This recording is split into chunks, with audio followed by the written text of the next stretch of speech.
Dans un futur lointain, l'humanité a développé une technologie lui permettant de duper la mort.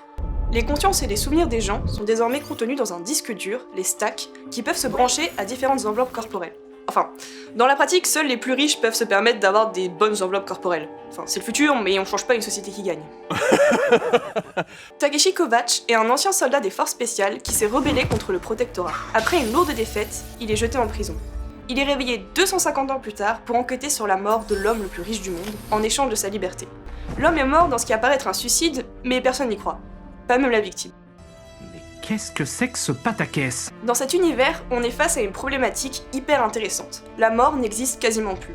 La vraie mort ne s'atteint que si on détruit son stack, et encore. Si on est riche, on reste téléchargé dans le cloud. Quoi qu'il en soit, les stacks ont complètement changé le rapport de l'humanité à son propre corps. Si personne ne peut mourir, alors la violence n'est que exponentielle, étant donné que les conséquences sont nettement moindres. Outre une superbe esthétique, des combats incroyables et la présence de Joel qui...